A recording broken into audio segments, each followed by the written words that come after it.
conceptos básicos que debemos tener en cuenta. Sí, la grabación, por favor. Ah, ok, sí. Permítame un momento, gracias por avisar.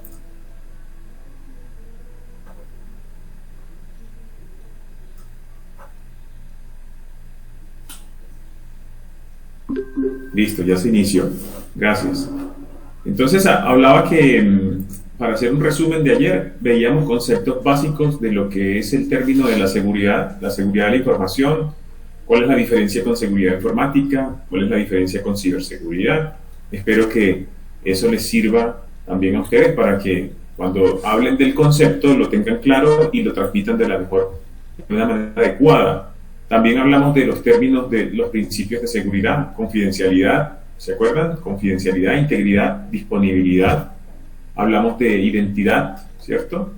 Y hablamos de autenticación, hablamos de autorización, que en el desarrollo de software se utiliza mucho el concepto de autorización para poder habilitar o preservar los conceptos o los principios de seguridad, que es confidencialidad, integridad y disponibilidad. Entonces, si yo quisiera proteger la confidencialidad, pues coloco un control, por ejemplo, de autorización. Y digo, esta persona tiene el permiso de visibilizar o visualizar información, la información que quiero proteger. Ahí estoy habilitando el concepto de confidencialidad.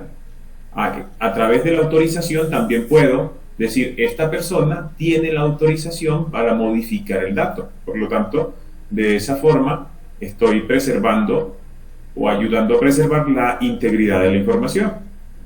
O vámonos al otro lado. Esta persona tiene la autoridad o la autorización para apagar el servidor. Entonces, de esa manera también estoy yo preservando el principio de disponibilidad o prenderlo también. Tiene la capacidad de prender o apagar un servicio, prender o apagar el servidor o un API o un componente dentro de cierta aplicación. Eso también es la forma como se habilita. Entonces, de pronto, si para cuajar todo lo de ayer, el principio más básico o el control más básico para poder articular esos tres principios, ya saben que es la autorización. Claro que sí, para llegar a la autorización tengo que pasar por los temas de identifícate y autentícate, ¿cierto? Y hablábamos ayer de la autenticación, tiene varios niveles. Decíamos que tenía lo que tú sabías, lo que sabes, ¿cierto? Que las contraseñas, las claves, algo que puedes poseer, que tener en tu poder, como un token, como tu celular, a donde te puedo mandar una clave y tú digitarla, y que esos dos factores es lo que todo el mundo conoce como doble factor de autenticación, los dobles factores de autenticación o segundos factores de autenticación, que por lo general tú decidirás cuál nivel le colocas a tu aplicación dependiendo de la información que quieres proteger o de lo importante que es el sistema de información que tú estés desarrollando. Es muy importante. Ejemplo, si tenemos un periódico versus la base una aplicación que me permite tener acceso a los registros médicos de una clínica, tú cuál control le colocarías a uno y cuál control le colocarías a otro. Hagamos ese ejercicio. Pensemos en un periódico y pensemos en una aplicación de una clínica que te permite acceder a los registros de clínicos médicos de una persona. Pensemos en eso. ¿Qué controles le colocarías entonces al periódico?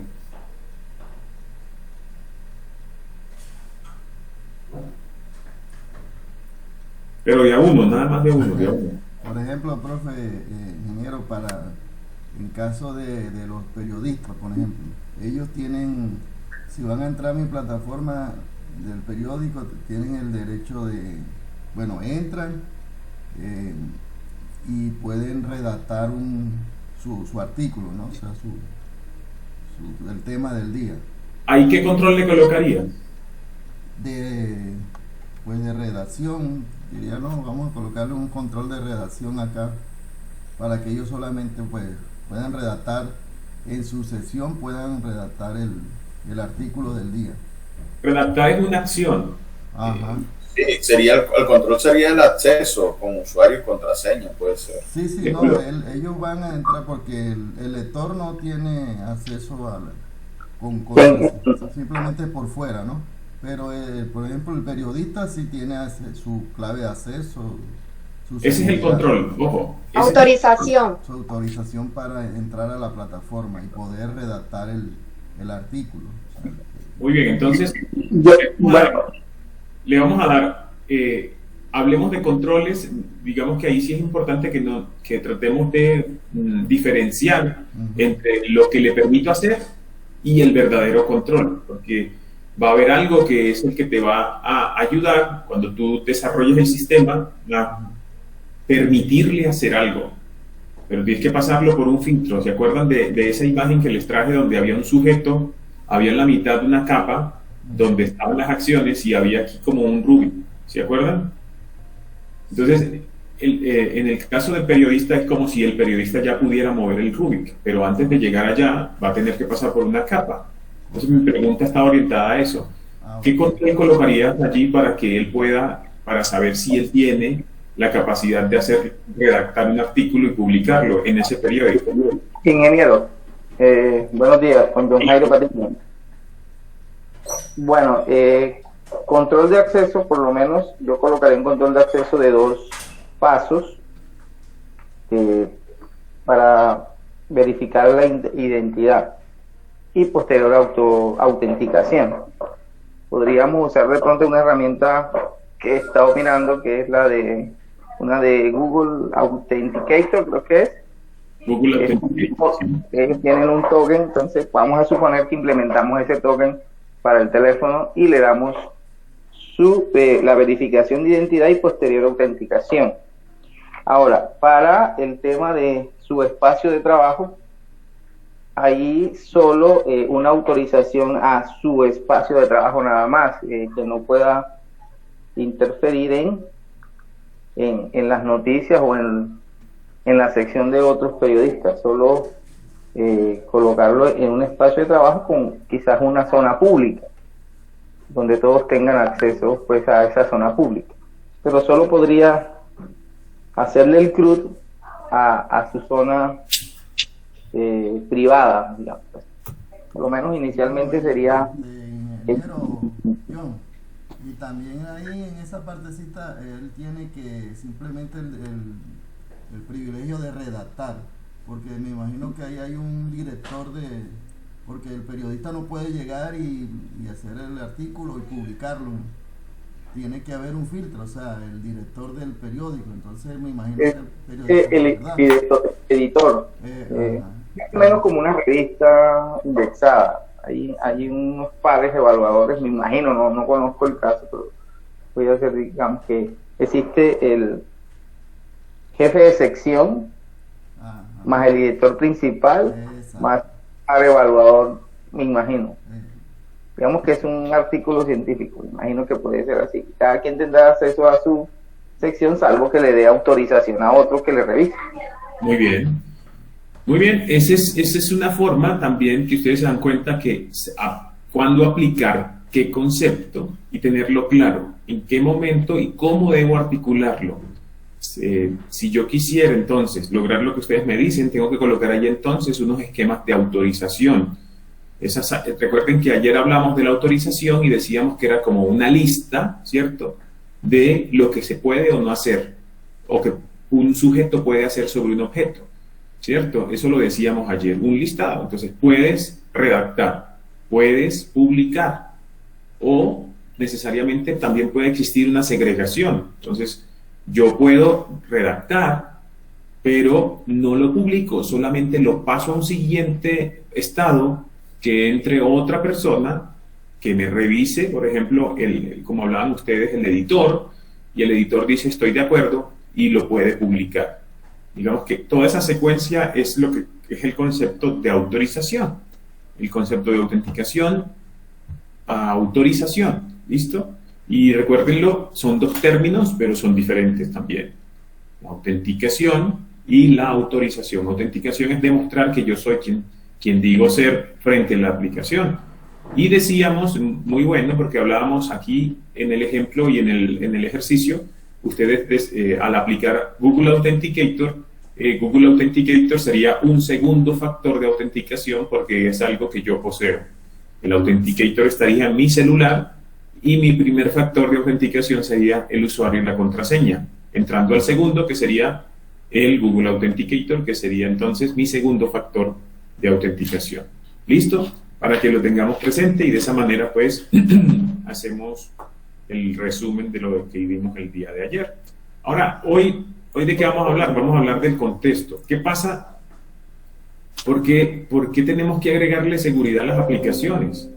¿Por qué tenemos que estar tan pendientes como desarrolladores y como ingenieros de software de agregarle seguridad a la aplicación? ¿Por qué no es más fácil las cosas? Porque no solamente yo desarrollo, demuestro que la funcionalidad está bien, que cumplo con unos criterios de calidad, que funcionalmente está según me pidieron, que la velocidad, la disponibilidad, la agilidad, el procesamiento, el almacenamiento están perfectos. Entonces, pues ya, gracias, págueme y me voy.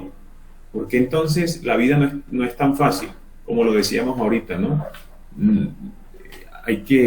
Hay cosas que te van generando mejor experiencia y te van formando, ¿cierto? Entonces, en este tema de la seguridad es algo así. Entonces, en el contexto de seguridad es importante que tengamos claro qué es una amenaza, como concepto nada más. ¿Listo? Entonces, una amenaza es esto.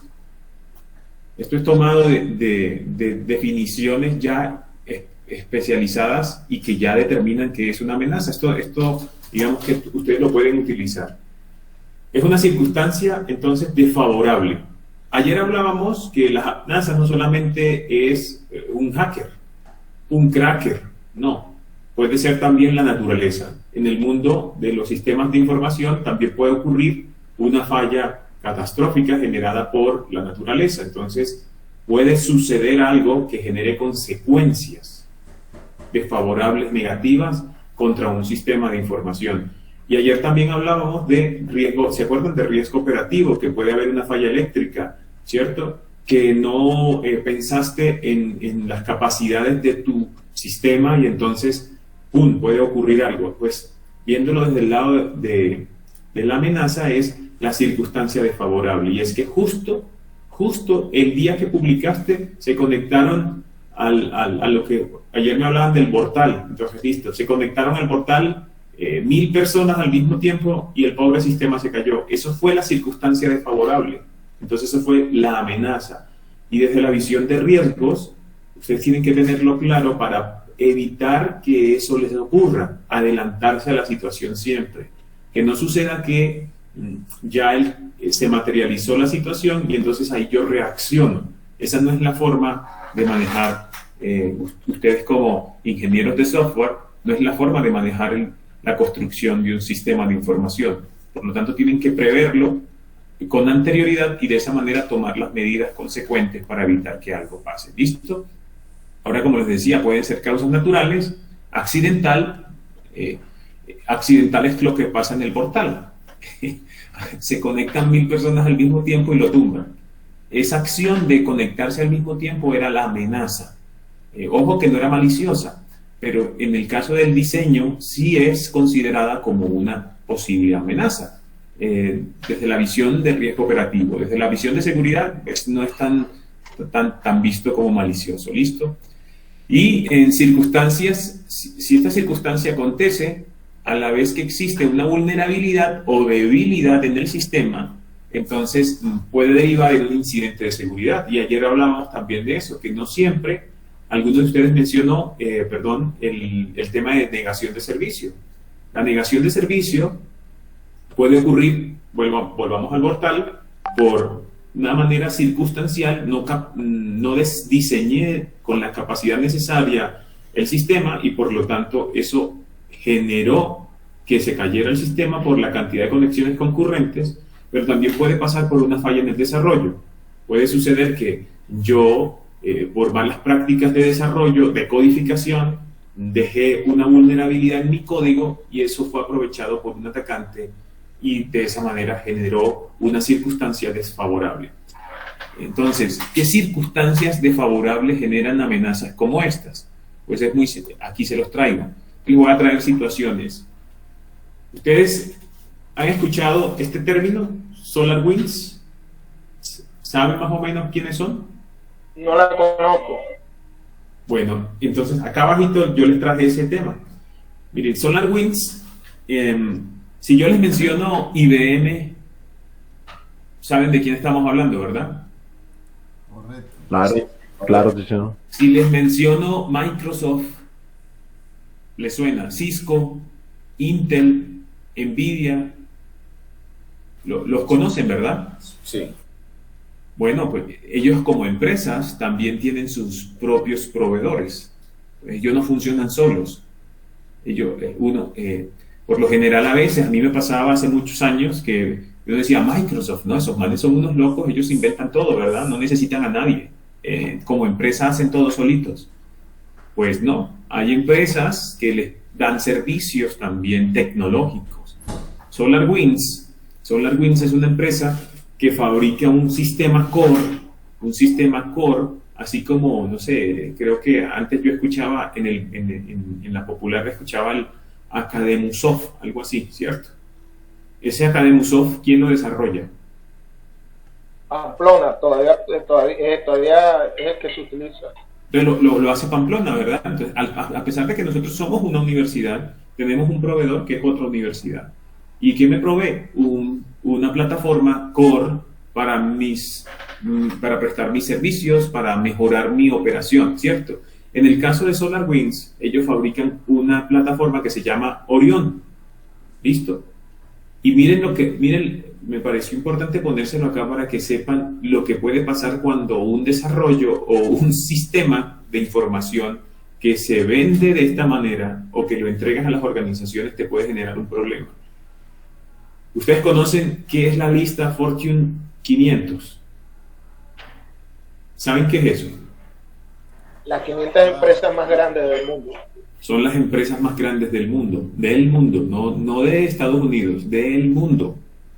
Entonces, mírenlo, ellos fabrican un software que es utilizado en la mayoría, en casi todas las empresas del Fortune 500. O sea, aquí estamos hablando de monstruos completos del mundo a nivel empresarial y organizaciones gubernamentales de Estados Unidos. Para nosotros, aquellos que les gustan las películas, ustedes se ven en las películas el Pentágono, la NASA, pero hay otros más, como la NSA, que son los encargados de los temas de seguridad del Estado. Estados Unidos es la primera potencia en el mundo, pues, por lo tanto está expuesta a que otros intenten llegar allá, ¿verdad? Bueno, SolarWinds fabrica el core de la plataforma con la que administran y monitorizan la infraestructura. ¿Listo? Mírenlo como está definido, la infraestructura de TI, la administración, con lo que la gente hace. Muchas veces, ustedes se darán cuenta que hay plataformas que tú utilizas en tu empresa y no sabes qué hay debajo. Posiblemente esté un Orión, pero tú no lo sabes. El Orión puede ser el core y encima le colocan una capa y la llaman o le ponen otro nombre. Entonces, muchas empresas trabajan así. Hoy día que ustedes desarrollan, por ejemplo, con APIs o utilizan librerías de terceros, se dan cuenta que no todo lo tienes que hacer tú. Si ya hay otro que lo hizo, pues reutilízalo. Entonces lo que hacen acá es esto, pero a una magnitud bastante grande. Entonces, ¿qué pasó? Les hablaba de Microsoft, Cisco, Intel, Nvidia, por eso mismo, porque pertenecen a esas empresas que utilizan ese Orión. ¿Listo? Cisco, Intel, Nvidia, Microsoft y muchos más, ¿no? Estos no fueron los únicos, sino que me pareció como para que les entendieran la relevancia de la situación, traerles estos nombres. Ustedes saben quiénes son Cisco, ¿verdad? Entienden qué es Cisco, ¿verdad? Claro. Listo. Redes. Todos los temas de redes. Intel, por ejemplo, los procesadores, ¿verdad? Y todo el tema de Nvidia, que también tiene que ver con los temas de gráfico. Pero al final ellos se vieron afectados en sus empresas producto de lo que ya les voy a mencionar. Y no solamente ellos. Hablábamos del Departamento de Estado, hablábamos de la NASA, también utilizan SolarWinds. Entonces, esta es una empresa que es core de otras empresas importantes en el mundo. ¿Sí? Entonces, ¿qué fue lo que pasó? ¿Cuál es la vuelta? Pues nada más que unos loquillos aprovecharon una vulnerabilidad que estaba expuesta en esta empresa, en SolarWinds. ¿Se pueden imaginar una empresa de este tamaño que entrega servicios a empresas grandes también en el mundo? ¿Cuál puede ser el nivel de seguridad que tiene? Pues, ¿qué pasó? Los atacantes identificaron una vulnerabilidad en el software como tal, ¿sí? Este ataque, digamos, fue muy complicado de identificar, fue muy complicado de determinar cómo lo hicieron.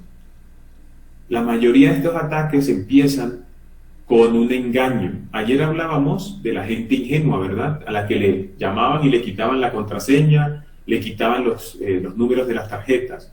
Pues aquí pasa algo muy parecido. Somos personas los que trabajamos dentro de las empresas y parece ser, eso todavía no está tan claro, que el gancho de entrada fue un correo electrónico, o pudo ser un correo electrónico que llevaba una carga maliciosa. ¿Qué es una carga maliciosa? Un adjunto que al abrirlo ejecuta una acción maliciosa. Por ejemplo, ¿a ustedes algún día no les llegó un supuesto correo de la DIAN? De la DIAN, de Bancolombia, Pero ya la fiscalía. Y llevan un adjunto. Ustedes se dan cuenta, algunos de ellos llevan un adjunto. Sí, Que supuestamente ahí está la declaración de renta o algo así. por lo general lo mandan en un comprimido para evitar los antivirus. Entonces ahí te guardan, ahí lleva la carga y tú, venga, imagínense que yo les mande un correo y les digo los salarios de la universidad. Entonces adjunto encontrará los salarios de todos los compañeros de la universidad. Tú lo abres. Abrirás el adjunto. Inmediatamente para chismosear que en cuanto A chismosear. Eso mismo. Entonces, por lo general, la curiosidad de la persona lleva a que lo convierta en un objetivo fácil. ¿Ves qué pasó acá? El atacante arranca y logra comprometer el software, ¿sí? La parte donde estaba la distribución del software, toda la cadena del software. Ayer hablábamos de digamos que la secuencia de publicación del software, ¿cierto? Es lo que conocemos como los pipelines. Entonces, esa secuencia, para no entrar a términos muy profundos, pero esa secuencia como tal es todo el ciclo de vida del desarrollo, ¿verdad? ¿Qué pasa si alguien entra a tu código y en tu código deja una modificación que tú no vas a encontrar nunca y que tú crees que todo está bien y el software te compila, el software sigue para adelante y tú lo sigues en la cadena? Eso fue lo que pasó acá. Los atacantes entraron hasta el código y dejaron allí un backdoor. Nosotros cuando hablamos de un backdoor es una puerta trasera. Entonces las puertas traseras es un hueco que está allí expuesto en un sistema, pero que tú no lo has identificado, pero el ladrón sí sabe. ¿Y qué hace el ladrón? Entra por la puerta trasera, no entra por la principal, que es cuando tú pides la contraseña, el token, la biometría. Entran por la puerta trasera. Entonces, ¿qué hicieron estos locos? Se metieron al software, en el código agregaron ese backdoor. Y como Orion, que era la plataforma core que se distribuía a otros, ¿cierto? Pues como todo, ¿no? Hay una nueva actualización de Orion, señores de Microsoft. Actualícese. ¿Qué pasó? Cuando Microsoft hizo la primera actualización, se jaló la vulnerabilidad. Se jaló el backdoor, el código malicioso, el hueco de seguridad. Y no solamente fue Microsoft, fueron más de 33,000 empresas que tenían la plataforma en su core. Entonces, ¿qué pasó? Esto fue como, ahora sí, como el COVID, igualito. Pero aquí hubo un problema, y es que había el que entregaba el software de forma legítima y que tú confiabas en él, fue el vulnerado. Y de esa manera se abrió un gran hueco en las demás entidades. ¿Listo? ¿Y qué hacían estos locos? Una vez las empresas tenían la actualización, se levantaban lo que le llamamos los Command and Control. Ahí ustedes lo ven como el C2, Command and Control. ¿Qué es un Command and Control? Es básicamente una pieza hay una pieza de software, es como un cliente servidor, para que se lo imaginen, ¿sí? El cliente es como un hijo, y el hijo le dice al papá: hola papá, ya estoy vivo, estoy acá en internet, estoy abierto, entra. Le hace la señal y un atacante recibe esa señal y él ya puede saber que esa puerta trasera está abierta y se puede meter y puede mandar comandos, puede establecer conexiones, y eso es lo que le llamamos un Command and Control, ¿sí? Entonces, en este caso se establecían los Command and Control. Y no solamente eso, los delincuentes fueron tan buenos, ¿sí? Fueron tan buenos que eran capaces de robar credenciales y tokens cuando el sistema estaba funcionando.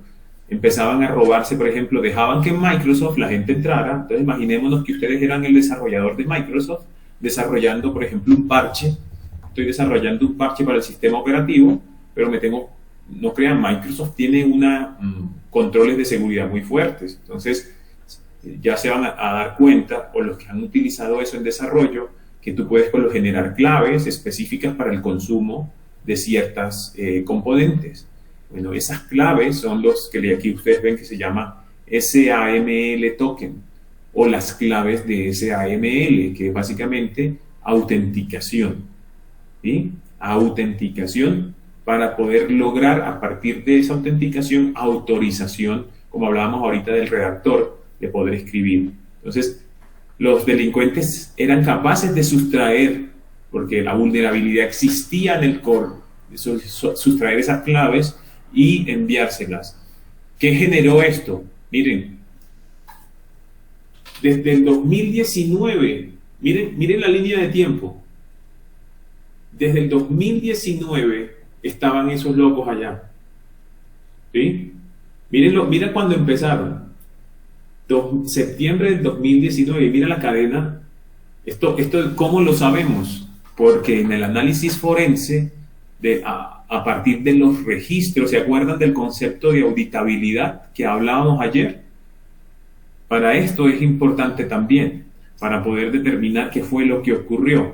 Y a partir de las trazas que se pudieron recuperar, porque hubo otras que fueron también eliminadas, se pudo reconstruir la línea de tiempo del ataque.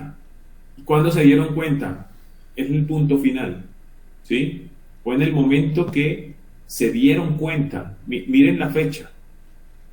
Casi un año pasado, 1 año 3 meses, se dieron cuenta del ataque. Ustedes pueden imaginarse que ustedes tengan en su casa un ladrón viviendo allí por 1 año y 3 meses y no se den cuenta que el hombre está allá adentro. Y a ti se te pierden, el celular se me perdió, se me está perdiendo la plata, a mi pareja se le perdieron X o Y cosas. ¿Ustedes se imaginan eso? Claro, terrible, profe. Sí.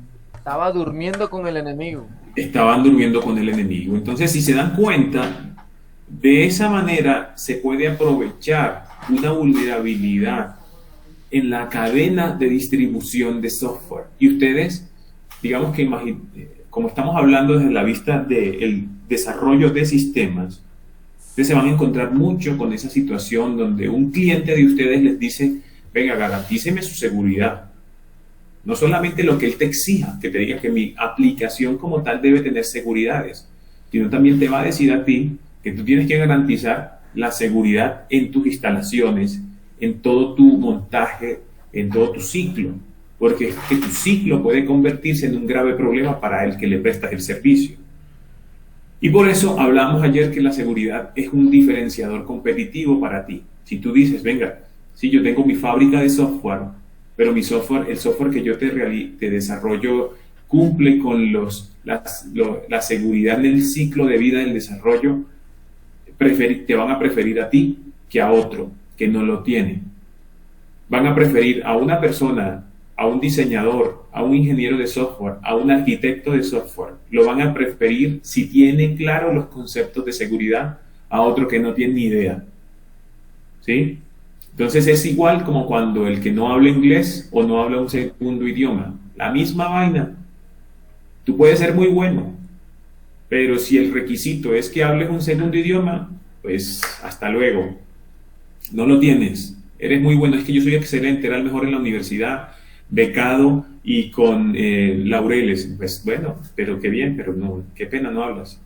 ¿Sí me entienden? Entonces, el concepto de la seguridad para lo que es el ciclo de vida es muy importante en la cadena de distribución. Entonces, ustedes, yo me imagino que alguno de ustedes tendrá o ya tendrá esa capacidad de distribuir, desarrollar software para otros y entregarles ese software. Pues, ¿qué pasaría si el software que estás entregando es vulnerable y producto de tu falta de conocimiento en seguridad se generan incidentes en esa otra empresa? Pues creo que no te vuelven a contratar.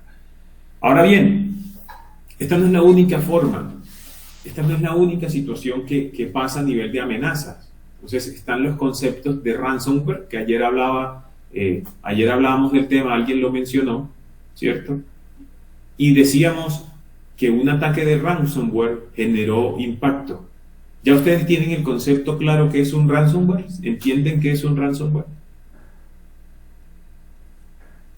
Sí.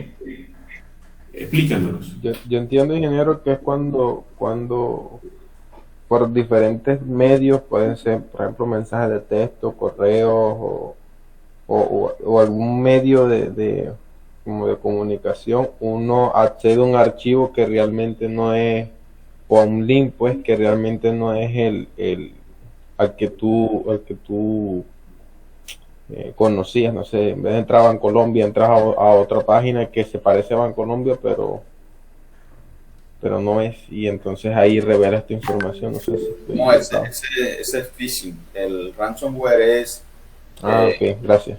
el atacante instala una aplicación en tu equipo y encripta toda la información importante o sensible para ti, Extorsión. y te pide un rescate para poder Eso mismo. Hace unos años hubo un caso de un ransomware sobre varias empresas bastante importantes a nivel mundial, ¿no? Que fue bastante sonado. Sí, señor. Sí, señor. Así es. El ransomware básicamente es como lo describía Juan Diego, que era en la parte de pedir un rescate. Esa es la base de todo. O sea, es un chantaje. ¿Listo? Miren lo increíble que es la evolución del delito informático y en comparación al delito físico. Pues antes, ¿qué hacían? Secuestraban a un familiar tuyo, ¿verdad? Y te decían, si lo quieres volver a ver, me tienes que pagar. ¿Cierto? Eso es secuestrar y pedirte un rescate. Entonces, alguien importante para ti, yo te lo quito y entonces te digo, pues, ¿quieres volver a verlo? Pues dame plata. O como en las evoluciones aquí en Colombia, te robaban la moto y te pedían rescate, te robaban la casa, te pedían rescate. Entonces, miren que todo va sobre algo que a ti te importa. Como ahora todo el mundo está orientado al mundo digital, ¿cierto? Entonces, en lo digital es donde está lo importante para ti, tus trabajos, de pronto ahí tienes tu tesis de grado, de pronto ahí tienes información importante de tu trabajo, que sin eso no puedes ejecutar fácilmente tu actividad o el compromiso que has llegado con otras personas o que tienes con otras personas. Entonces, miren, todo se vuelve muy dependiente de la información. Imaginémonos que la universidad, su base de datos, es secuestrada por Wilmer Jaraba. ¿Qué pasaría? ¿Qué consecuencias tendría para la universidad si Wilmer Jaraba secuestra la base de datos y la deja indisponible para todo el mundo hasta que Wilmer Jaraba lo decida? ¿Qué creen? ¿Qué consecuencias le generaría eso al banco? ¿Qué se imaginan ustedes? Pérdida de prestigio. Eso es un impacto, pérdida de prestigio. ¿Qué otra cosa podría pasar? Podría, con el No, a futuro podría vender títulos, podría vender certificados. Sería nocivo. Bueno, sí, si lo utilizo para esa forma, sí también le podría tener poder sobre la base de datos. Yo sería el único que podría accederla, entonces pues podría hacer lo que quiera con ella. ¿Qué otra No, cosa? no disponibilidad de La la falta data. de disponibilidad. ¿Y qué consecuencias generaría esa falta de disponibilidad? El pago de nómina, Nadie tendría su No información. acceso de los, Sí. no acceso Se de los atrasan todos los usuarios. procesos académicos. No podrían pagar la nómina, no podrían cargar las notas, la gente no podría consultar sus actividades, de pronto no podríamos hacer las actividades que se les han dejado en el curso, ustedes no la podrían hacer. Digamos que todo eso, miren cómo genera la indisponibilidad, es el principal objetivo del ransomware. La indisponibilidad. ¿Listo? El ransomware entonces, ¿qué hace? Cifra tus datos. Cifra los datos que son importantes para ti. Imagínate que te llega un correo electrónico y tú lo abres porque te dijo la DIAN que no has pagado el impuesto y entonces tú dices, no, pues ¿cómo así? Aquí me mandan un comunicado, lo voy a leer. Lo abres, por lo general siempre pasa eso. El usuario hace clic en el link malicioso o hace clic en el adjunto. Y eso ejecuta una carga, un script. Eso la carga, cuando ustedes van a escuchar mucho el término de payload o van a escuchar mucho la carga, el script. Eso es un script que se encarga de explotar o aprovecharse de una vulnerabilidad en el sistema operativo. ¿Y eso qué hace? Al aprovecharse la vulnerabilidad en el sistema operativo, el software está diseñado para que actúe solo, no necesita la intervención, actúa solo. Y entonces lo primero que hace es cifrar la información. ¿Y qué es cifrar? Codificar en un algo que es ilegible alguien allá está lavando ropa. Entonces, cifrar la información de tu computador a partir de unos algoritmos criptográficos y se generan unas llaves y te dicen, ¿quieres tener acceso a esta llave para recuperar la información? Si es así, dame una plática. Y como ahora en el mundo digital existen los bitcoins y existen las criptomonedas, ¿cierto? Entonces pues ya no es necesario que me tengas que consignar en una cuenta. Yo solamente te digo, esta es mi billetera, transfiéreme un dinero en este tipo de moneda, puede ser en bitcoins, en ethereum u otros tipos de monedas que existen, ¿cierto? Y ya. Entonces, miren lo lucrativo que puede llegar a ser esto, independientemente de donde me encuentre en el mundo, no importa si es Colombia, si es Haití, si es el país más pequeño del mundo, yo te puedo llegar porque si estás conectado a internet, eres parte de mi objetivo. Entonces, los ataques de ransomware ocurren. ¿Y qué empresas han sido afectadas por esto? Pues nada, miren, Garmin, que es una empresa grandísima a nivel mundial y son los que trabajan con los temas de los GPS. Más o menos tuvieron, se dice que tuvieron pérdidas más o menos cercanas a los 10 millones de dólares y los delincuentes les estaban pidiendo el dinero. De esto no se sabe si se pagó o no se pagó, eso no lo sabemos, ¿sí? Pero todo lo que ustedes ven, los relojes que traen adentro un sistema operativo y que tienen ciertas características, Garmin es es el fabricante más grande en sistemas de GPS. Él fue afectado. Miren Canon. En Canon, a partir del ataque de ransomware, fue afectado Canon, el fabricante. No sé si me parece que ustedes lo conocen bastante. Yo lo conozco se asume que se perdieron millones de registros donde estaba toda la información de sus clientes, fotos de los clientes, nombres de los inversionistas. A partir del ataque de ransomware se generó esta otra consecuencia, porque además los atacantes no son tonticos, ellos son muy expertos. No solamente utilizan el ataque de ransomware para cifrar la data, sino que también lo utilizan como un distractor. Te distraen mientras tú estás ocupado tratando de recuperar la información, ellos están por otro lado porque ya vulneraron tu sistema, están aprovechando y sacándose datos que les pueden lucrar. ¿Listo? Y este otro se llama Capcom. Tal vez tú no lo reconozcas, pero los que saben de videojuegos, esta es una de las empresas más grandes a nivel de distribución y desarrollo de videojuegos. Por ahí que vi que hay una electiva en la universidad relacionada con videojuegos. Pues mire, Capcom fue afectado y les robaron, miren la bobadita de datos que les robaron, 10 teras de datos y bases de datos privados robados. ¿Se pueden imaginar cuánta cantidad de registros hay en 10 terabytes de datos? Eso ocurrió a través de un ataque de ransomware. Entonces, tienes que tener mucho cuidado que tu software no vaya a ser vulnerable, no vayas a dejar un hueco que pueda ser aprovechado por un atacante utilizando técnicas muy conocidas. Y miren esto, Twitter también fue afectado. ¿Ustedes no escucharon la noticia donde decían, por ejemplo, que Bill Gates estaba ofreciendo regalar una cantidad de bitcoins? Bueno, yo no. Sí, de hecho ponían un video y decían, si me mandas un bitcoin, te devuelvo 2 bitcoins en 3 días. Así es. Entonces, para los que vemos noticias o nos estamos pendientes de lo que pueda estar ocurriendo en el mundo, este tipo de noticias, por ejemplo, a mí me llamó la atención, y es que tal cual, y no solamente el hacker que hizo esto, ahorita se van a dar cuenta quién fue, el hacker que hizo esto afectó no solamente a personalidades, sino que también afecta a la cuenta de Apple, las cuentas de Uber y otras cuentas más importantes en Twitter. ¿Y qué decía el loco? Mira, este es un mensaje real tomado del Twitter. ¿Saben ustedes quién es Jeff Bezos?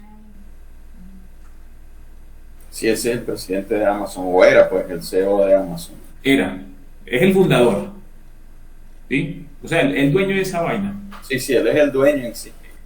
Y este es el mensaje que les mandó por Twitter. Y miren, aquí ustedes ven, no sé si se logra visibilizar esta zona de acá. ¿Sí lo ven? Sí, esa es una dirección. Esa es la billetera. Esa es la billetera. Entonces el man le decía, no te preocupes, mira, mándame 2 bitcoins, ¿sí? Y yo te los devuelvo, te los duplico, ¿sí? Entonces, mándalo, que yo a ti te lo voy a multiplicar, ¿sí? Claro, esto ocurre, miren la fecha, abajo creo que se ve un poquito borroso, pero miren la fecha en la que se publicó. Julio 15 de 2020. ¿Qué estaba pasando el 15 de julio del 2020? Estábamos en plena pandemia. Estábamos en plena pandemia, la gente estaba sufriendo, ya habían pasado unos meses, habían cerrado todas las capitales, todas las ciudades, la gente no podía trabajar, no teníamos plata, estábamos jodidos, ¿cierto? Pues circunstancias como esas, miren esta otra, Barack Obama. ¿Tú le crees al hombre? Si me mandas 1.000, yo te devuelvo 2.000. Y eso que está ahí tachado, pues es la misma dirección. Y no solamente el hombre, mire, Bill Gates también estaba de benefactor. Y le decía, y miren cómo juegan con esto, ¿no? Te doy 30 minutos, en los próximos 30 minutos, si me mandas 1.000, yo te mando $2.000. Adivinen qué hacía la gente. Te llega ese papayazo y tú seguro lo haces. Entonces, ¿saben quién es Elon Musk? Loco de Tesla. El de Tesla. También el hombre se puso a regalar plata también y dijo, no, pues yo te mando todo en bitcoins y no te preocupes. Pues nada, al final detrás de todo eso estaba este peladito. Eso es real. Tiene esta carta de bonachón el muchacho, ¿no? El chico...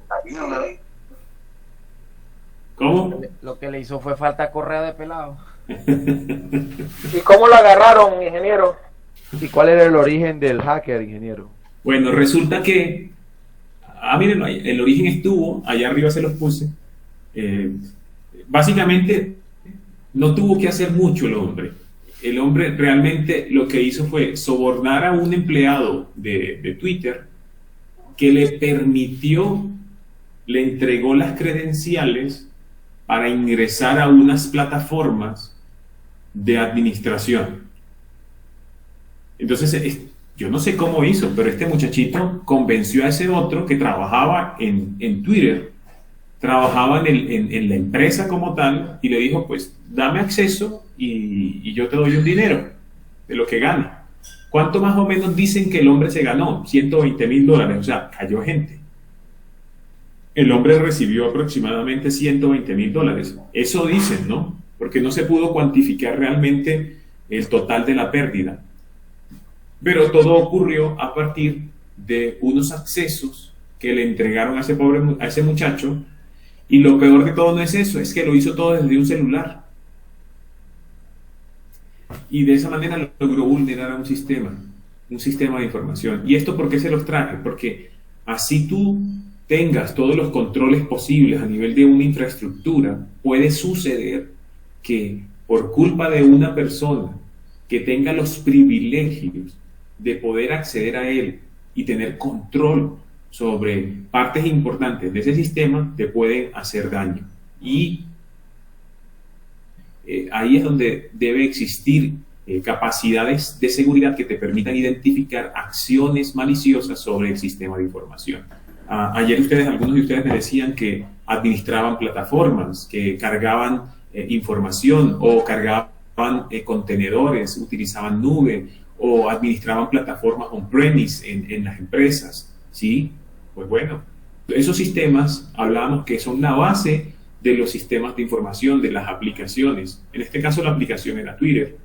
Entonces, las plataformas que los contienen y con la cual se ejecuta la aplicación puede ser vulnerable también o puede ser manipulada. En este caso, eso fue lo que hizo este chico. Y miren esto, hablamos de la importancia de mantener el secreto, ¿cierto? La confidencialidad de la información de tu código. Pues esto ya no, ustedes dirán, ya no es relevante. Pues yo les explico, o ahorita discutimos por qué se podría considerar como algo relevante o no. Pero el código fuente de Windows XP y de Windows Server 2003 es público. Se publicó. Está expuesto. Porque alguien lo fugó. No se sabe el origen de la fuga. ¿Sí? Imagínense Microsoft, que es tan celoso con su sistema operativo, el ADN de su sistema operativo está publicado en Internet. Esta foto que ustedes ven aquí es una foto real del código, de las fuentes. O sea que si ustedes se ponen a buscarlos, lo van a poder encontrar. Y lo peor de todo es que es compilable y funciona.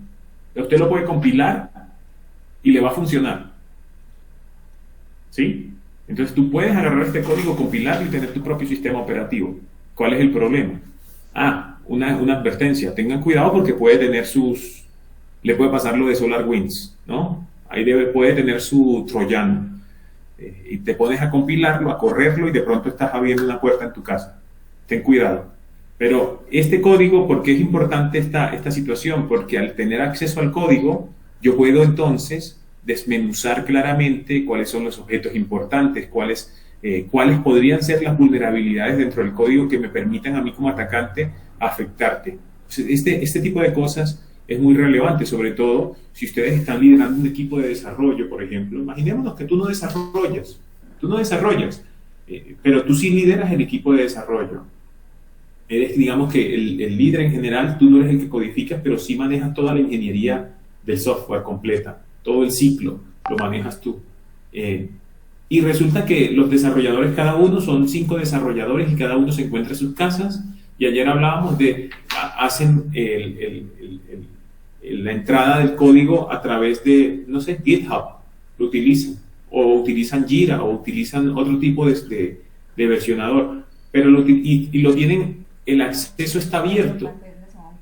Cualquier persona podría llegar allá y descargar el código, acceder a tu código. Imagínate si esto es parte del código de una empresa que quiere mantener su confidencialidad. protegida, su integridad protegida. Cosas como esas pueden suceder. Entonces tienes que tener mucho cuidado en la forma como gestionas el código dentro de tu empresa. El código no es cualquier cosa, es información confidencial, recuérdalo. ¿Sí? Es importante que lo tengas así de presente. El código es confidencial, es el ADN de la aplicación que tú estás construyendo. Es mejor mantenerlo protegido y que solamente tu equipo de trabajo, el que tenga la necesidad de conocerlo, sea quien pueda tener acceso a él, lo pueda modificar, integridad, ahí estamos hablando de integridad, o pueda hacer uso de él. Entonces, me parece que es relevante que ustedes lo conozcan. Ahora bien, ¿cuánto creen ustedes que puede costar una brecha de seguridad? Imagínenselo, denme unos números, ¿quién da más? Depende del tamaño de la información, de todo, incluso hasta la terminación de una empresa. Y eso, de ahí para allá, las cláusulas que tenga en multas y lo que represente a otros, sí que para mí es incalculable. ¿Cuánto crees que cuesta los registros de la Universidad Popular del Cesar? ¿Cuánto se imaginan ustedes? Démosle un valor a la base de datos de registros, donde están los registros de los estudiantes, las notas y todo lo demás. Démosle un valor. 800 millones. 800 millones de pesos. ¿Cuántos registros de personas creen ustedes que almacena la base de datos de la Universidad Popular del Cesar?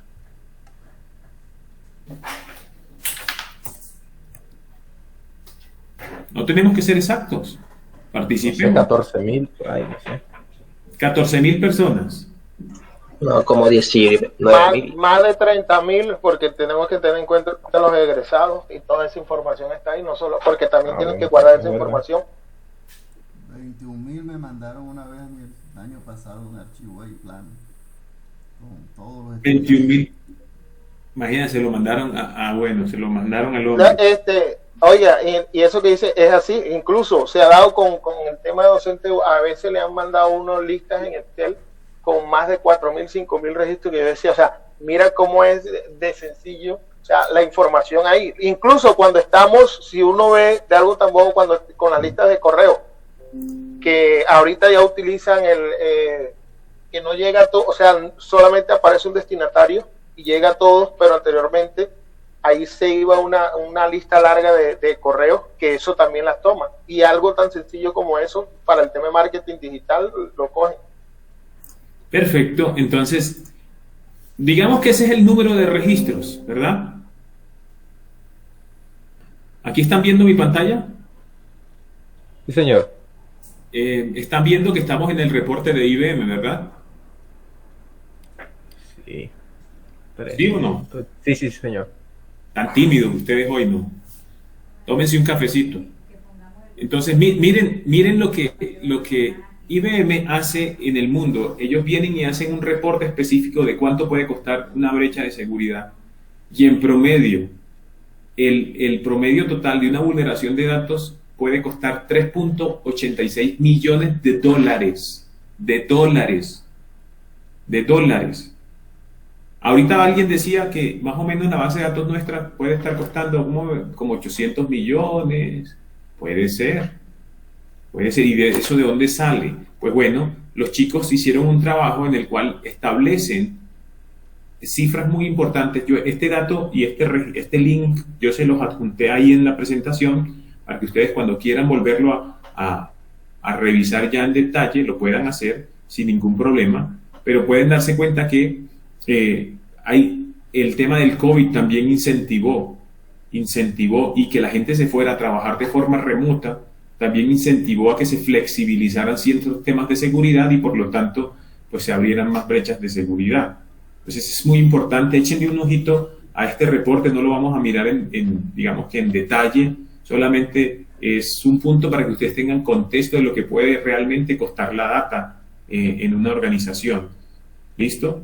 Entonces, miren por qué son causadas estas brechas. Esto me pareció importante, por ataques maliciosos, y es ahí donde tienen que ver el tema de las amenazas. ¿Quién quién es nuestro adversario. Tener muchísimo cuidado. Tu software no es solamente para entregárselo a tu cliente. El sistema de información que estás construyendo no solamente es para entregárselo a tu cliente. Insisto, con el cliente no necesariamente tiene que ser un cliente que te está pagando por hacerles el software. Puede ser que estés trabajando para una empresa. Tu empresa es el cliente, ¿sí? Pero tienes que ser consciente tú como desarrollador que estás expuesto, que las aplicaciones son el front y que por lo tanto por ahí es que te pueden hacer daño, ¿sí? Entonces, revisen el informe. Yo se los voy a dejar también en el foro el link para que ustedes puedan acceder a él y lo puedan detallar y se den cuenta cuánto cuesta un registro, porque eso es lo importante, ¿sí? ¿Cuánto es el costo real de un registro? Imaginémonos que un cliente cuesta un registro de una persona cuesta $150. Y hablábamos de 21.000 registros, que dice Juan Diego que él tiene los registros. Pues mira, Juan Diego, ¿cuánta plata tienes? Multipliquémoslo, 21.000 por $150 nos da, según esto nos daría $3 millones. ¿Será Juan Diego, para renunciar? A veces no nos imaginamos, pero más es por ingenuidad propia, porque creemos que son datos, ¿cierto? Y a nosotros como ingenieros nos forman es para utilizar los datos, pero no nos enteran de cuánto cuesta el dato, no nos enteran, nos lo dejan obvio, y como es una obviedad, entonces no, pues es un paisaje, ¿cierto? Es como, les voy a dar un símil con la naturaleza. En Colombia estamos acostumbrados a ver árboles, ríos, ¿cierto? Animalitos. Cuando yo quiero, voy y salgo media hora y salgo a la naturaleza, al bosque, ¿cierto? A nosotros nos queda fácil eso. Pero vaya y dígale eso a un muchacho que vive en Estados Unidos, no sé, en Nueva York. Llegan a Colombia o van a Valledupar y son maravillados viendo una vaca. Increíble, pero sí pasa. Sí pasa. Entonces, a nosotros se nos... Dime, Armando. Quería decirle algo ahí que usted nos ha hecho caer en cuenta, y es un error que cometen las empresas que muchos, sobre todo por ejemplo en esta zona, que no pagan bien, no dan garantías a las personas que tienen contratadas, y miren la responsabilidad inmensa que tienen esas personas con respecto a esos datos que están manejando, porque cualquiera, mire que ahorita le decía el chiste a Juan Diego, pero cualquier persona después dice, bueno, pero si aquí me están dando por la cabeza, no tengo garantías, me siento estresado, sí me entiende, a todo lo que eso puede llevar, que eso puede convertirse en una amenaza, lo que usted decía, para la empresa, y ahí podría haber un problema para la exposición de esos datos o buscar hacer algo con esa información más adelante. Así es, hice buen aporte, Armando, porque justo cuando ahorita vamos a ver adversarios, yo les traje un video para que no me escuchen todo el tiempo, un video corto de 6 minutos, con eso vamos a hacer un resumen de lo que son los adversarios, un videíto, espero que todo nos salga bien y que le presten atención, porque después de eso vamos a charlar al respecto para llegar a otros detalles, pero vamos a hablar de adversarios ahorita. Y uno de los adversarios, para adelanto, tienen que ver con aquellas personas que tienen una motivación y están dentro de una empresa.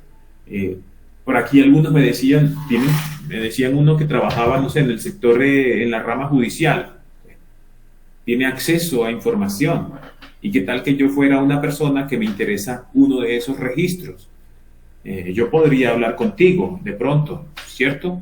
Sadainer era el que nos decía. Entonces, y de hecho ya me lo han propuesto.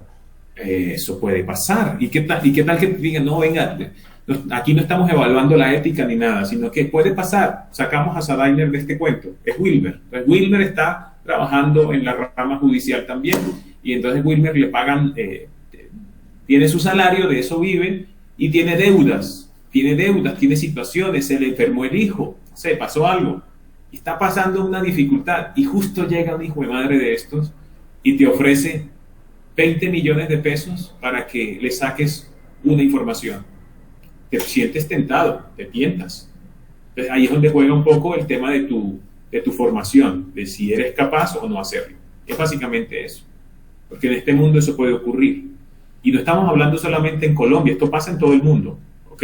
O sea, esto puede pasar en cualquier parte del mundo, porque los que administran los sistemas, los que tienen capacidad de llegar al corazón de las aplicaciones de una organización, pueden llegar a ser tentados de esta manera. Entonces, es muy importante que tengan muchísimo cuidado y tengan presente que los registros valen, que tu registro, el que tú le entregas, ayer lo hablábamos en privacidad, esos registros que tú le entregas a Facebook para que hagan mercadería contigo, pues cuestan plata. Entonces ya sabes que no es que te lo den gratis. Tú estás pagando, pero estás pagando con tus datos. ¿Listo? Entonces tú sí estás pagando. Nada es gratis, ni Instagram, ni Facebook, ni nada de eso. ¿Listo? Entonces tengan cuidado.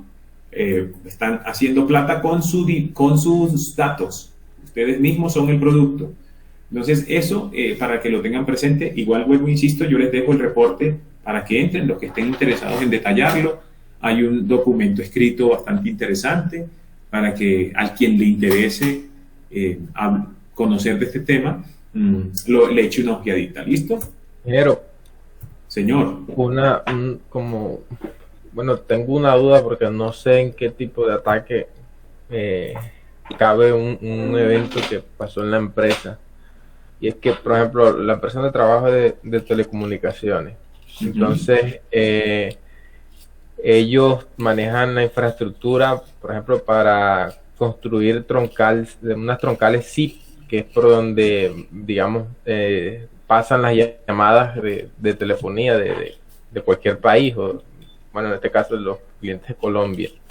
Entonces, y por lo menos yo desconozco todavía eso, pero digamos que la empresa tiene harto tiempo, muchos años ya, y la empresa ha aprendido de errores. Ellos me comentan que por lo menos tuvieron un tema de seguridad, porque ellos tenían una troncal SIP y yo no sé, como que alguien, que no se sabe qué entidad o qué persona, se inventó, o como que en internet hay como si hubiese un software que apenas uno crea una troncal zip, pero eso es instantáneo. O sea, si uno crea una troncal zip y uno antes de crearla no le realiza los protocolos de seguridad correctos, eso es casi que instantáneo, que una vez se te conectan y de ese modo empiezan a hacer llamadas. Entonces, en el mundo de las telecomunicaciones y de las llamadas, Cuba es uno de los países que más cobran por una llamada. Sale, por lo menos, una llamada sale $1. Y entonces se les abrió esa brecha de seguridad porque crearon una troncal y hicieron llamadas a Cuba y eso les salió como por $80,000.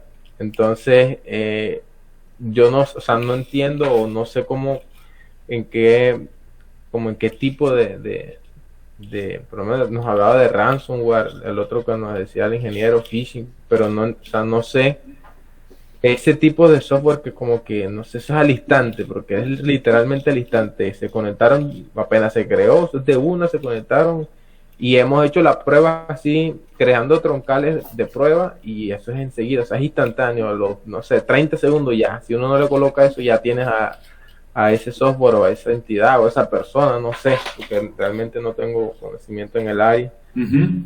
Quisiera saber eso en qué área o qué ¿qué pasa? Ese es otro de los caminos de la seguridad, digamos, que tienen que ver más con los temas de infraestructura y redes y telecomunicaciones. Cuando tú estableces una troncal, el protocolo de seguridad te establece, me imagino, que tienes que los puntos de conexión, los dos extremos, tienes que colocarle algún tipo de autenticación, ¿cierto? Sí.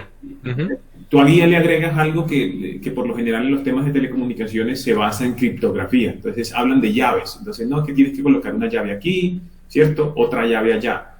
Son unos términos de llaves asimétricas. De esa manera tú proteges la conexión y para que los dos puntos se autentiquen de manera nativa y establezcan un canal de comunicación seguro. Una vez se establece ese canal de comunicación seguro, tú ya no puedes intervenir. ¿Qué pasa? Eso no es una persona. Eso fue una persona, el atacante es una persona que desarrolló un software que está haciendo sonda. ¿sí? Está en Internet haciendo sonda, está haciendo sonda. Y esa sonda lo que hace es identificar cada vez que se despierta un nuevo punto de conexión. Y como saben, él tiene claro, el software está desarrollado para que cuando encuentre un punto de conexión, haga una secuencia de pasos para poder conectarse. En la conexión seguro va a pedir algún tipo de usuario, algún tipo de credencial, y si tú no lo tienes, le vas a permitir, o lo tienes por defecto, porque también eso pasa, que tú tienes un software y el software viene con unas contraseñas por defecto, o el hardware o el entorno o la plataforma lo dejas con una contraseña por defecto. Entonces, ¿qué hace? Él no tiene que adivinarlo, él solamente lo va a probar. Va a decir, ¿será que tendrá esta? Y como probar una contraseña con un procesador que va a grandes velocidades, eso es tan fácil. Yo puedo probar millones de contraseñas en cuestiones de unos segundos. Entonces, pues, parece magia, pero no lo es. Es un software que lo hace por ti. Y una vez se conecta a esa troncal insegura, pues, fácil. ¿Se acuerdan del Command and Control que hablábamos? Pues lo que hace ese software, está programado, es para decirle a la persona, Wilmer, ya logré una nueva conexión, y ese Wilmer tiene un negocio, y el negocio es establecer o vender esas llamadas o vender esos minutos, y te los puede estar ofreciendo en el mundo de Internet. Y dice, pero ¿eso dónde lo encuentro? En una parte que se llama la web oscura. ¿Ustedes han escuchado el término de la web oscura? Dark web. De la dark web, ¿sí? Y hablan de la red profunda, de la deep web. Pues resulta que ustedes han escuchado el concepto, lo conocen, si quieren lo charlamos. Sí, sí, Lo hemos escuchado. Bueno, entonces descríbemelo, pues. Descríbaselo a los compañeros. Ayúdame ahí. Bueno, Esa es la deep web. Sí, Son diferentes. Armando, estás entrecortado. Bueno, lo que yo conozco de la Dark Web son una serie de servidores que no se encuentran indexados en los buscadores normales de Internet. Para poder acceder a ellos se necesita un navegador específico, en el caso Tor es uno de ellos, para poder acceder, digamos, a esos servidores que no se encuentran indexados normalmente en los buscadores. Para ello se necesita, pues, tener el link exacto, la ruta específica para poder acceder a esos dominios. Digamos, la Dark Web también tiene como una pequeña listado de, no recuerdo cómo es la página, pero tiene como un pequeño Google donde están los listados que se están actualizando constantemente, como se utiliza para información, digamos, que en algunas ocasiones no tan legales, están en constante cambio los dominios, pero vamos que así a grosso modo es la Dark Web. Digamos que es una subred, imagínenselo así, para ponerla fácil, es una subred en el mundo de Internet, es un eslabón, una parte que está oculta dentro de la misma conexión de red, para lo cual se necesitan unos servidores también, montar una infraestructura, que esa infraestructura te sirva a ti dentro de esa web profunda para encontrar recursos. Entonces no está indexada porque están protegidos, es como si montaran un sistema, una nube privada, básicamente imagínense eso como una nube privada, y pues Google no va a poder entrar ahí a revisar lo que hay adentro. Pero los que entran a esa web, pues necesitan tener una llave que les permita abrir la puerta a esa nueva red. Entonces por eso es que yo desde Google no puedo entrar a la dark web ni a la deep web. Necesito tener instalado un software que sea la llave que me permita entrar a esa zona profunda, a esa zona oculta de Internet. Y ahí se encuentra de todo. Ahí te venden todo.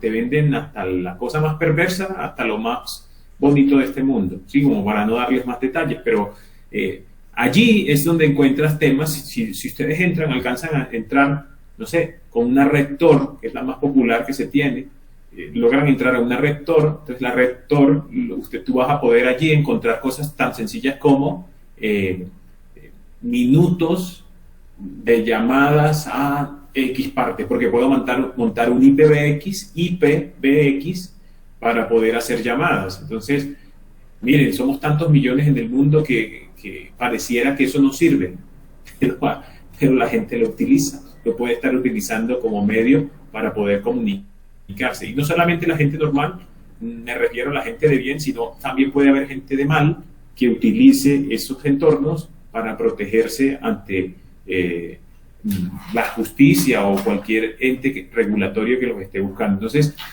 en la Deep Web es otro punto importante donde van a encontrar pues amenazas muy muy claras de lo que te puede ocurrir en este mundo tan abierto y tan conectado. ¿Listo? Entonces, para hacerlo más fácil, vamos a pasar errores en el software.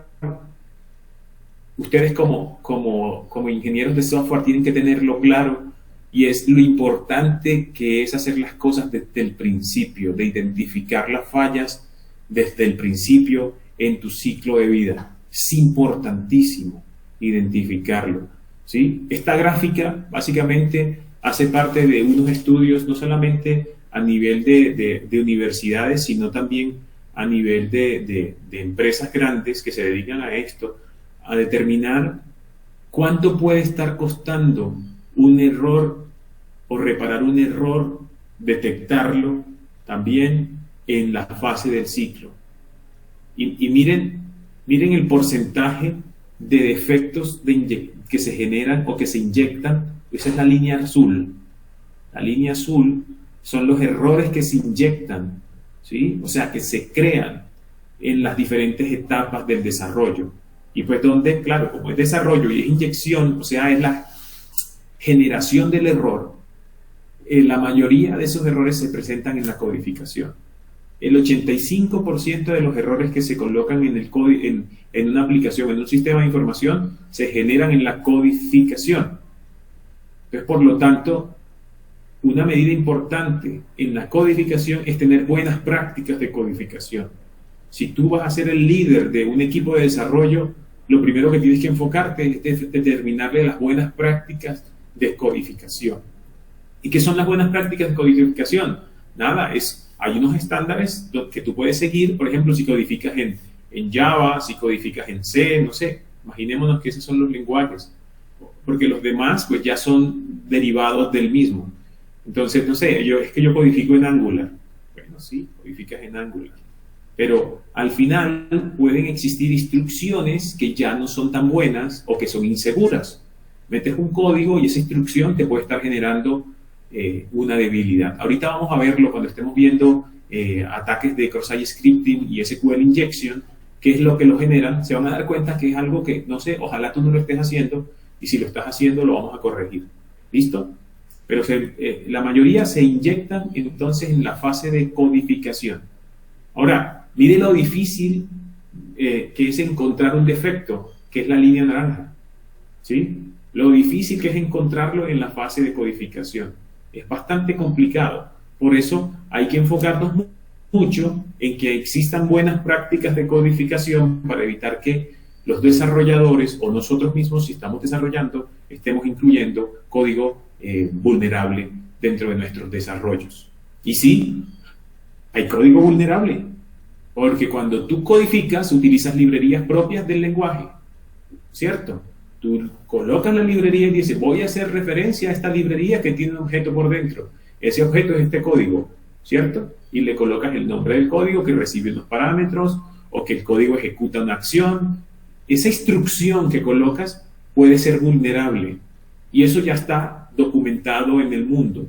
Por eso cuando ahorita hablemos del tema de cómo hacer revisiones de código y cómo hacer revisiones de aplicaciones, pues se van a dar cuenta que ya hay herramientas que nos permiten identificar ese código que tú estás colocando mal dentro de tu aplicación. Ahora bien, miren el costo, que es la línea roja.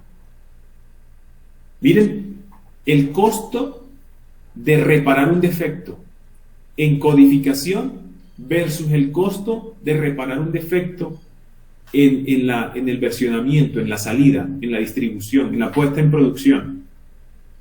Imagínense entonces que un software tú lo cobras y no sé, pongámosle un número, 10 pesos. No, pues te cobré 10 pesos, el software ya está listo, ponlo en producción. Esa empresa que te compró el software por 10 pesos si por algún motivo llegan a encontrar un problema en producción, le va a costar 640 veces más de lo que lo compró, y eso no lo ven. Si tú eres el encargado, por ejemplo, de negociar con una empresa de software para adquirir ese software, pues tú tienes que pedir buenas prácticas en el ciclo de vida completo para evitar que... Y no solamente estamos hablando de seguridad, estamos hablando también, que ustedes ya vieron ese capítulo de calidad, de los temas de calidad. Ya lo vieron, aquí está el costo de lo que puede costarte un error inducido en el ciclo completo. Entonces es más difícil una vez sale a producción solucionarlo, porque te toca hacerle reingeniería, te toca volver a ver qué fue lo que lo generó, y eso te desgasta en tiempo, y esas personas que están ahí sentadas están cobrando. Eso no es gratis. ¿Listo? Entonces, para que lo tengas en cuenta a nivel de costos. Ahora miren esto, un error de software detectados al final del proyecto es aproximadamente 100 veces más caro que uno detectado durante en la fase de requisitos. Y aquí está la fuente de información, también está si ustedes lo quieren revisar más adelante para que tengan el sustento, por lo tanto vamos a pasar mucho más rápido, y puede llegar a ser 1000 veces más caro que uno detectado en fases de requisitos, el error en el software, o sea, puede llegar a ser hasta 1000.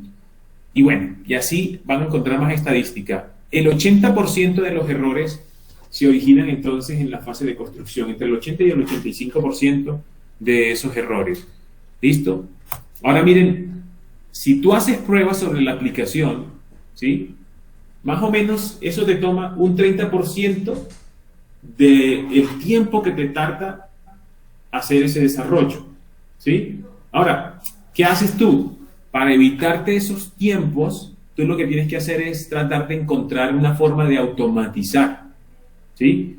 Si tú le haces una revisión, las revisiones de código son complicadas, ¿sí? Si tú lo hicieras a mano y lo haces exhaustivamente, te puedes llevar le puedes agregar un 50% más del tiempo de desarrollo, ¿sí? Es por eso que tienes que llegar al proceso de automatización, que ustedes lo van a ver cuando estemos viendo en las últimas 16 horas más o menos, cuando estemos viendo DevSecOps y cuando estemos viendo DevOps, se van a dar cuenta cómo hacer un proceso de automatización dentro del ciclo de vida. O sea, lo vamos a llevar a la realidad, ustedes lo van a poner en práctica, ¿listo? Pero se estima que las pruebas automatizadas permiten un ahorro entre un 50 y 70% del tiempo que dedica una empresa a los test manuales. Y no solamente estamos hablando de las pruebas de seguridad, también podríamos estar hablando de las pruebas funcionales, ¿verdad? Entonces tú puedes automatizar todo para que te estés ahorrando un tiempo y seas mucho más ágil en la salida a producción. Ahorita mismo, ¿qué es lo que nos están pidiendo en la mayoría de las empresas? Es agregar valor en el menor tiempo posible, que esa es la filosofía principal de las metodologías ágiles. Agregar valor en el menor tiempo posible. No es que seas más rápido, es que agregues valor en el menor tiempo posible. Ese es el verdadero concepto. ¿Listo? ¿Nos queda claro alguna duda hasta allí? Hasta ahora ninguna. Bueno, muy bien. Entonces, miren, ahora otro concepto importante que lo vamos a ver ya en resumen cuando vemos el top 10 de OWASP es el término vulnerabilidad. Ya vimos el término amenaza, ahora vamos a ver el término de vulnerabilidad porque lo vamos a pronunciar bastante. Y una vulnerabilidad, entonces, es una deficiencia, es una debilidad en un programa, en una aplicación, en un sistema de información, una debilidad. ¿Sí? Por ejemplo, la debilidad de las personas, nosotros somos vulnerables al COVID. El COVID es la amenaza, ¿verdad? Y yo soy vulnerable porque mi cuerpo, mi ADN, mi sistema inmunológico no es capaz de defenderse, tiene un hueco allí. Eso es lo que le llamamos una debilidad, es una deficiencia.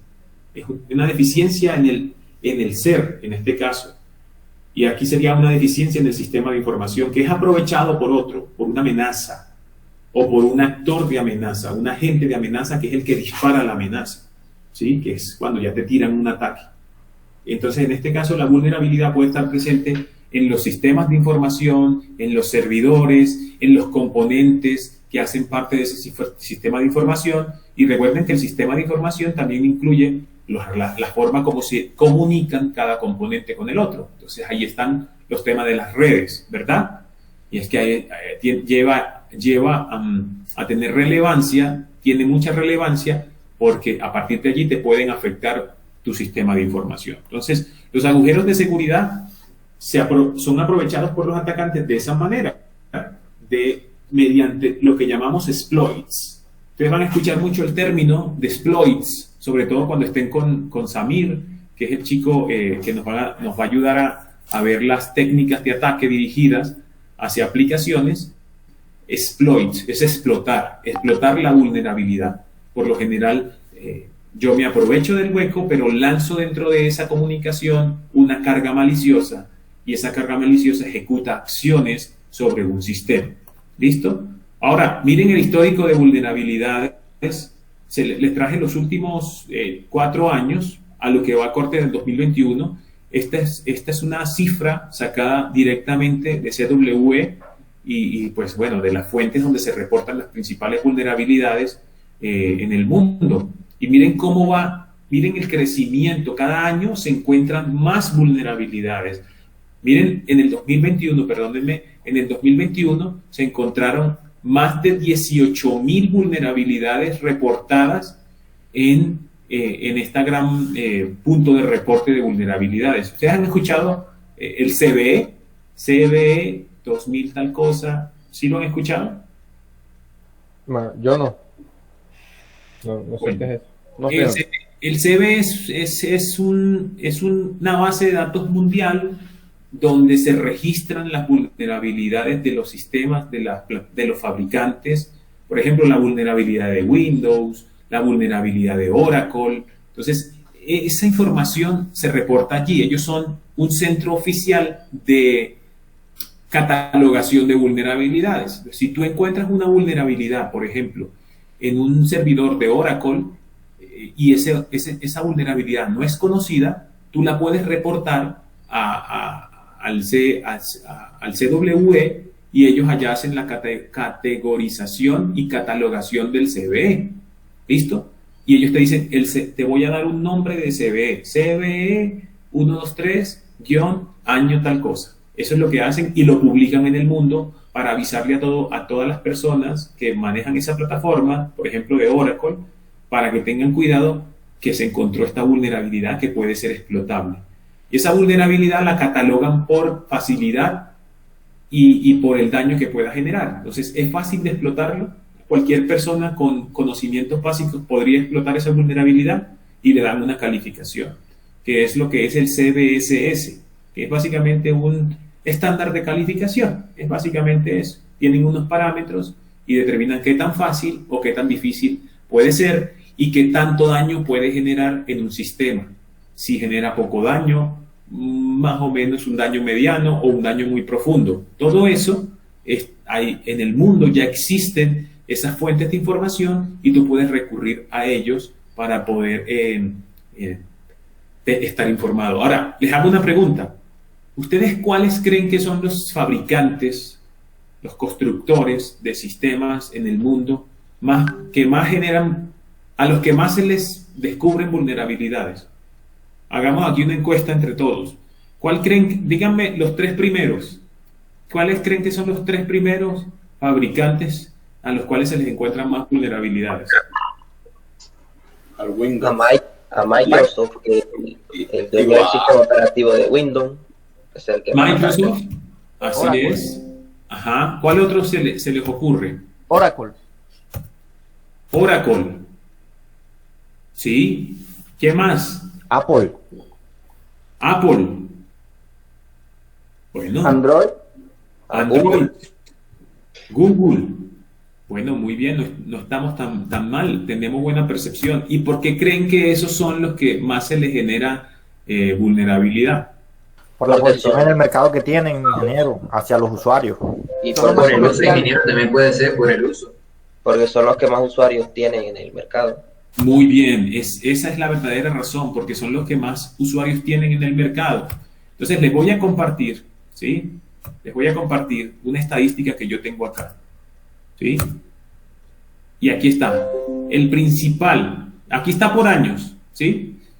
Entonces, por ejemplo, este es 2020, el consolidado de 2020. De esas 18.000 vulnerabilidades, más de 18.000 vulnerabilidades que vimos en la estadística anterior, Microsoft es al que más se le ha descubierto vulnerabilidades, 1.220 vulnerabilidades, ¿sí? Si ya yo quiero conocer el detalle, pues le doy clic acá, pero pues no es el objetivo de esta parte, es más de contextualización. Miren, el siguiente es Google. Están viendo mi pantalla, ¿verdad? Sí, señor. Sí, señor. Entonces, el siguiente es Google. Miren, hablaron de Oracle. Pues sí, Oracle también. Y hablábamos de que Linux, ¿se acuerdan? Por ahí uno de los compañeros decía, no, pues yo me relajo porque yo le meto Linux y entonces estoy tranquilo, ¿cierto? Pues no estés tan tranquilo. Porque mira, aquí aparece la primera distribución de Linux, Debian, con 530 vulnerabilidades. ¿Y por qué Debian? También tiene que ver con el tema de que es usado, ¿sí? Entonces, por lo general, se van a dar cuenta que hay cierta relación entre el fabricante, que es muy popular o que es más usado, y el volumen de vulnerabilidades. No es porque sean malos, ¿listo? Porque también pueden decir, no, es que ese Microsoft es muy inseguro.